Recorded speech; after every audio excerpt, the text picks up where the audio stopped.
नमस्कार, आदाब, सत श्री अकाल मेरे प्यारे दोस्तों। आशा है आप स्वस्थ और मस्त होंगे। दोस्तों, आज मैं एमपीपीएससी मेंस पेपर थर्ड का ये अगला लेक्चर, जिसमें पहले लेक्चर में हम कई सारे टॉपिक को कवर कर चुके हैं। हम मेंस पेपर थर्ड के टू द पॉइंट सारे नोट्स को कवर कर रहे हैं। यहाँ पे पहले हमने यूनिट 1 को लिया है, पेपर थर्ड की यूनिट 1 को, जिसमें हम फिजिक्स के सारे टॉपिक को कवर कर रहे हैं। ए टू जेड सभी को कवर किया जा रहा है। अगर आप सिलेबस के पॉइंटों को उठाकर देखेंगे तो कुछ भी छोड़ा नहीं जा रहा है। इस बात की गारंटी है कि एग्जाम में आपका कुछ भी नहीं छूटेगा। ए टू जेड हर चीज़ को कवर किया जा रहा है। अगर उससे रिलेटेड कुछ और भी है तो उसको भी मैंने अपने नोट्स में समाहित करने की कोशिश की है। हालांकि आपको प्रिंटेड फॉर्म में देखने को या टाइपिंग की थोड़ा हमारे पास रिसोर्स कम है। रिसोर्स की कमी का मतलब है कि आप लोगों का सपोर्ट ज़्यादा मिले तो हम उसको भी रिसोर्स को ला के रखेंगे, है ना। तो अभी मेरे हैंड रिटन नोट्स हैं, तो सजावट आपको कम मिलेगी, लेकिन कंटेंट में कोई कमी नहीं रहेगी। मैं 100% गारंटी लेती हूँ कि पेपर में कुछ भी छूटने वाला ही नहीं है। तो आज हम वायुमंडलीय दाब वाले टॉपिक कवर करेंगे। पहले हम कार्य, बल, ऊर्जा और अन्य कई सारे गुरुत्वाकर्षण, घर्षण वाले टॉपिक को कवर कर चुके हैं। अगर आपने नहीं देखे हैं वीडियो तो आप जाके प्ले लिस्ट में उन वीडियो को देख सकते हैं। तो आज हम क्या करेंगे, आज हम वायुमंडल वाले जो वायुमंडलीय दाब है उस टॉपिक को क्या करेंगे, कवर करेंगे। तो वायुमंडलीय दाब क्या होता है इसके बारे में जानेंगे, उसके अन्य कई सारे फीचर्स के बारे में जानेंगे। आज इस टॉपिक को हम अपना कवर करने वाले हैं। दोस्तों, कैसा रहा आपका अगला मंथ, पिछला वाला, और इस मंथ को आप किस तरीके से यूटिलाइज करने वाले हैं? क्या आपने पूरा अपना टाइम टेबल बना के रखा है? दोस्तों, मेरा मानना है कि आपको हर डे का अपना टाइम टेबल बनाना चाहिए कि किस तरीके उसको यूटिलाइज करना है, क्या प्रोग्रेसिव करना है। आज हर दिन को एक नया बेस्ट बनाने की कोशिश रहनी चाहिए कि हर दिन को हम मतलब इस तरीके से, जैसे आज आपने 1 घंटे पढ़ा मान लीजिए, तो कल हम 1 घंटे 5 मिनट ज़्यादा पढ़ेंगे। इस तरीके से थोड़ा सा अपने जीवन को प्रोग्रेसिव वे में यूटिलाइज करिए ताकि समय का सदुपयोग हो सके। और हैप्पी रहिए, सब अच्छा ही होगा, है ना। तो दाव क्या होता है, किसी सतह के एकांक क्षेत्रफल पर लगने वाला जो बल होता है उसको हम दाव यानी कि प्रेशर बोलते हैं। कोई भी सरफेस है, उसका जो एरिया है, अगर उसका एरिया 1 हो जाता है तो उस पर जो हम फोर्स लगाते हैं उसको बोलते हैं दाव। इसलिए इसकी अगर 3 मार्कर में आपको लिखने को आ जाता है दाव, तो दाव के लिए पहले डेफिनेशन लिखेंगे आप कि किसी सतह के एकांक क्षेत्रफल पर लगने वाला जो बल होता है उसको क्या कहते हैं, हम दाव कहते हैं। P बराबर F/A, जहाँ P क्या है, प्रेशर, दाव है, F फोर्स है और A क्या है, एरिया, है ना। दाव कैसी राशि है? दाव एक अदिश राशि है, यानी इसमें सिर्फ परमाणु ही परमाणु होता है, इसमें दिशा नहीं होती है, कि स्केलर राशि है। मात्रक होता है न्यूटन प्रति मीटर स्क्वायर। अब न्यूटन प्रति मीटर स्क्वायर मात्रक निकालने में तो कोई कठिनाई होनी नहीं चाहिए।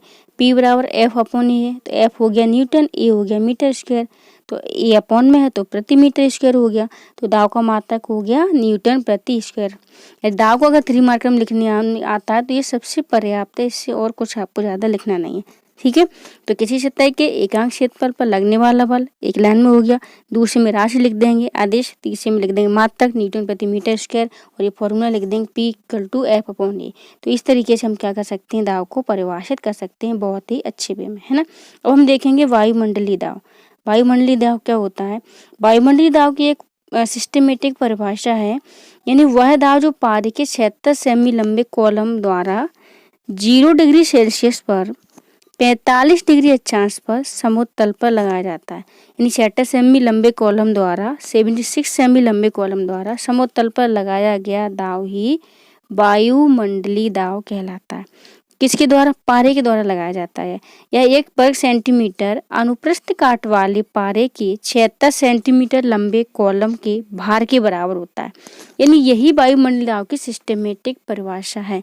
इसी को इस तरीके से आपको लिखना है, यानी वह दाव जो पारे के 76 सेंटीमीटर लंबे कॉलम द्वारा समुद्र तल पर लगाया जाता है। कंडीशन क्या है? 0 डिग्री सेल्सियस पर 45 डिग्री अक्षांश पर, उसी को हम बोलते हैं वायुमंडलीय दाव, है ना। तो वायुमंडलीय दाव का मात्रक क्या होता है? बार होता है। वायुमंडलीय दाव का मात्रक होता है बार। अगर हम बार और न्यूटन प्रति मीटर स्क्वायर में रिलेशन स्थापित करें कि 1 बार बराबर कितने न्यूटन प्रति मीटर स्क्वायर होता है, तो 1 बार बराबर 10⁵ न्यूटन प्रति मीटर स्क्वायर होता है। आपसे पूछ सकते हैं कि बार और न्यूटन प्रति मीटर स्क्वायर में संबंध स्थापित कीजिए, तो 1 बार बराबर होता है 10⁵ न्यूटन प्रति मीटर स्क्वायर। ओके, नेक्स्ट हम देखते हैं दाव से संबंधित और क्या क्या फैक्ट हैं। अगर हम पृथ्वी से ऊपर जाएंगे तो दाव में लगातार क्या आती है? कमी आती है, क्योंकि एयर जो रहता है ना, यानी वायु जो रहती है वो कम होती जाती है।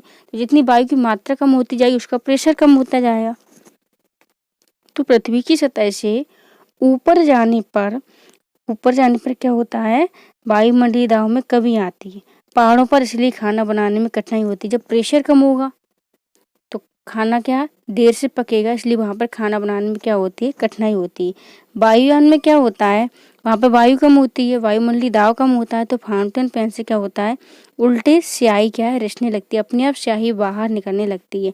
तो वायुमंडलीय दाब कम होने से ये सारी प्रॉब्लम्स ऊपर की ओर, जैसे जैसे हम पृथ्वी की ओर ऊपर जाते हैं, हमें देखने को मिलती हैं।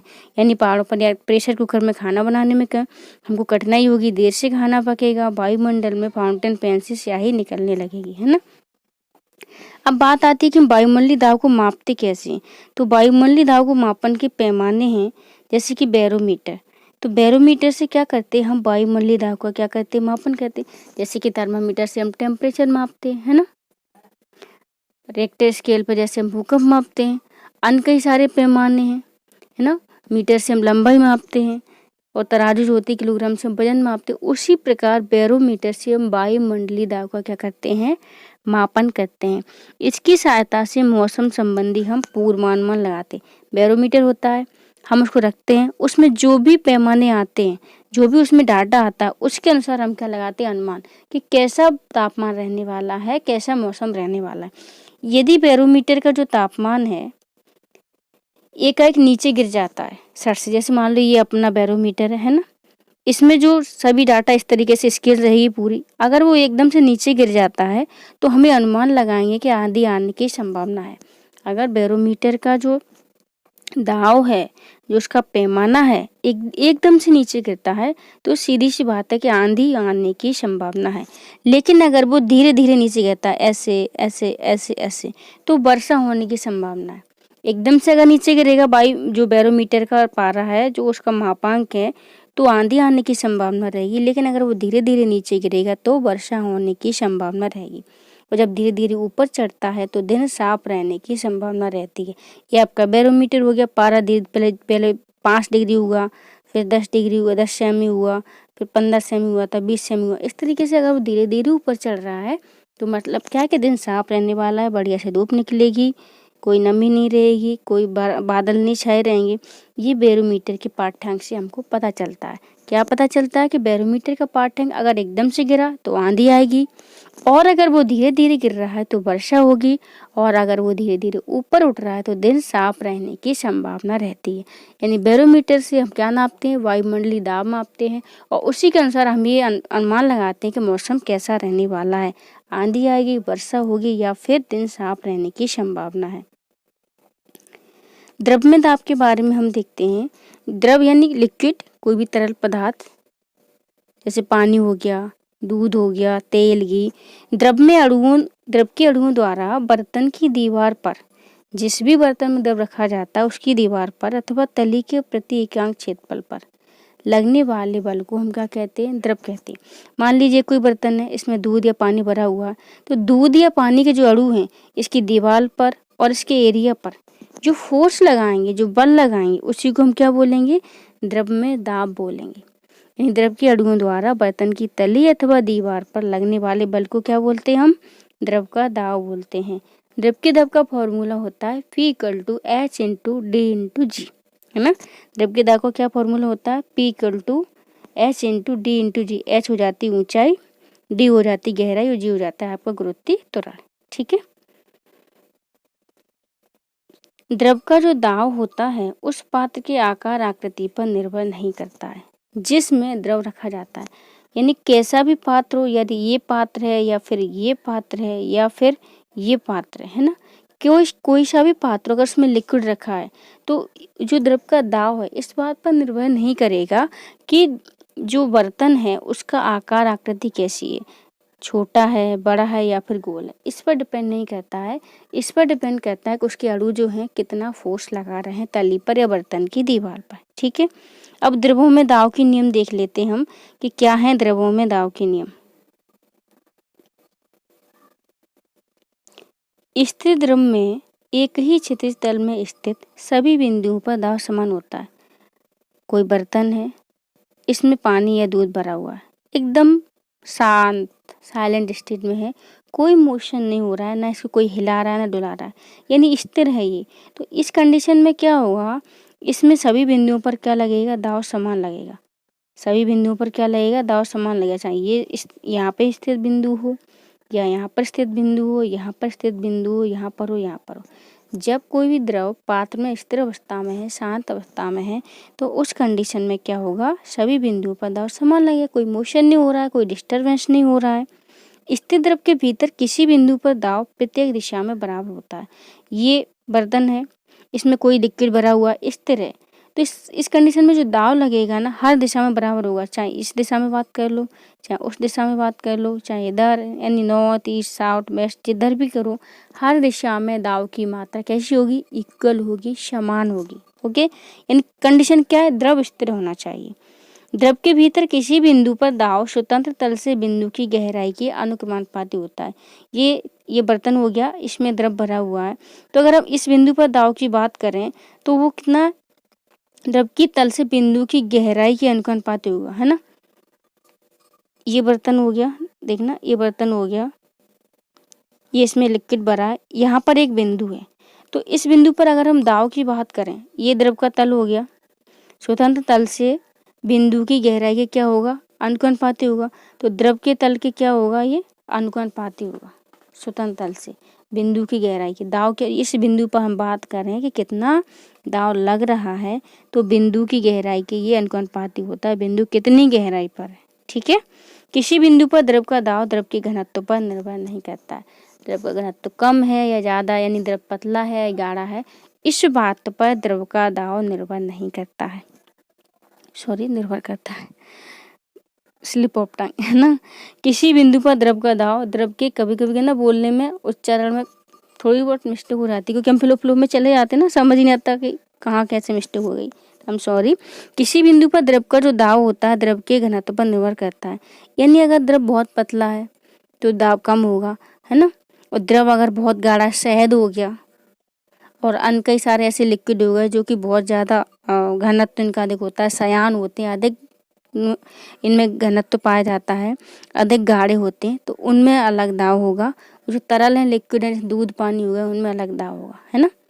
जैसे रसमलाई हो गई और दूध हो गया, दूध पतला है, रसमलाई उसकी तुलना में क्या है, उसका घनत्व अधिक गाढ़ी है, तो दोनों में क्या होगा, जो दाव है वो अलग अलग होगा और घनत्व पर ही निर्भर करता है। घनत्व कैसा है उस पर ये बात अधिक होती है, घनत्व अधिक होने पर दाव भी अधिक होता है। यानी कोई भी लिक्विड जितना गाढ़ा होगा उस पर प्रेशर उतना ही अधिक होगा। यानी अगर एक में हम दूध ले लें, एक में शहद ले लें, तो दूध में दाव और शहद में दाव की अगर तुलना करें तो दूध में दाव कम होगा, जबकि शहद में दाव अधिक होगा, क्योंकि शहद गाढ़ा है, उसका घनत्व अधिक है, शहद सयान अधिक, यानी जिसकी सयानता अधिक होगी उसका घनत्व भी अधिक होगा।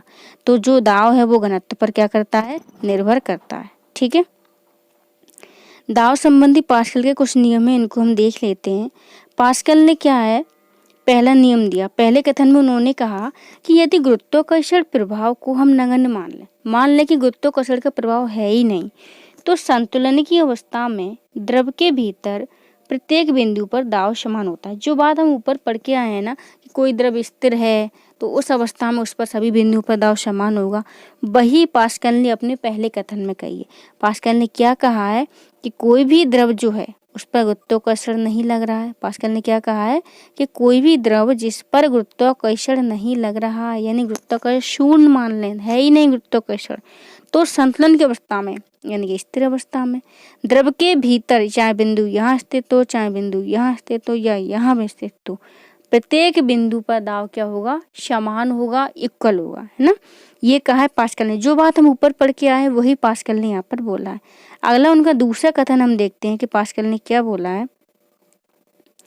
पास्कल ने कहा किसी बर्तन में बंद द्रव के किसी भाग पर आरोपित बल द्रव द्वारा सभी दिशाओं में समान परिमाण में संचित कर दिया जाता है। मान लीजिए कोई बर्तन है ना, इसमें द्रव को बंद कर दिया गया, दूध बंद करके इसमें रख दिया गया, कोई भगोनी है, बाल्टी है, आप जो भी समझे, उसमें हमने क्या करके रखा है, दूध को बंद करके रखा है। तो द्रव के किसी भाग पर, दूध के किसी भी भाग पर अगर हम बात करें, फोर्स की बात करें कि द्रव के किसी भी भाग पर जो फोर्स है द्रव द्वारा सभी दिशाओं में समान परिमाण में संचित कर दी जाता है। मतलब हम यहाँ फोर्स लगा रहे हैं ना, तो ये फोर्स चारों दिशाओं में समान रूप से बट जाएगा। द्रव जिसको हमने बर्तन में बंद कर दिया है, उसे किसी भी भाग पर अगर हम फोर्स लगाते हैं, चाहे यहाँ लगाएं, यहाँ लगाएं, यहाँ लगाएं, वो सभी भागों में समान रूप से क्या हो जाएगा, बट जाएगा। सभी भागों में क्या होगा, बट जाएगा। ये बोला उन्होंने अपने द्वितीय कथन में। ठीक है, तो पहले कथन में उन्होंने क्या बोला था? पहले कथन में उन्होंने बोला कि संतुलन की अवस्था में हम गुरुत्वाकर्षण प्रभाव को जब नगण्य मान लें तो द्रव के भीतर प्रत्येक बिंदु पर दाब क्या होगा, समान होगा। दूसरे कथन में उन्होंने कहा कि किसी बर्तन में बंद द्रव के किसी भाग पर, कोई बर्तन है उसमें द्रव को बंद करके रखा है, उस पर हम कहीं भी किसी भी पॉइंट पर फोर्स लगाते हैं तो द्रव द्वारा सभी दिशाओं में उस बल को समान परिमाण में क्या कर दिया जाता है, वितरित या संचित कर दिया जाता है, सबको बांट दिया जाता है। मतलब ये बर्तन है, इसमें पूरे में दूध पानी जो भी भरा है, हमने यहाँ पर फोर्स लगाया तो ये फोर्स जो है पूरे पानी में ऐसे ऐसे बट जाएगा, यानी संपूर्ण द्रव में क्या हो जाता है, संचित हो जाता है। तो पास्कल के 2 नियम आपको समझ में आए। पहले में उन्होंने सीधे सीधे बोला कि अगर हम गुरुत्वाकर्षण प्रभाव यानी ग्रेविटेशनल इफेक्ट को नगण्य मान लें तो जो संतुलन की अवस्था होती है, द्रव के भीतर प्रत्येक बिंदु पर दाब यानी कि प्रेशर इक्वल होता है, ठीक है, समान होता है।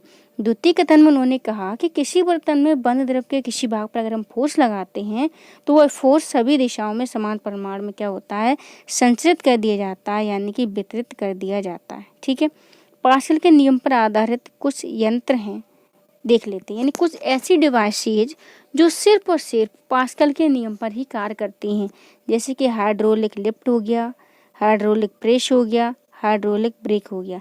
ये ऐसी डिवाइसेज हैं जो पास्कल के नियम पर कार्य करती हैं। पास्कल ने जो 2 कथन दिए हैं लिक्विड के संदर्भ में, लिक्विड पर प्रेशर के संदर्भ में, उन पर आधारित डिवाइसेज अगर आपसे पूछ लिया जाए तो आप क्या लिखेंगे, hydraulic lift, hydraulic press, hydraulic brake.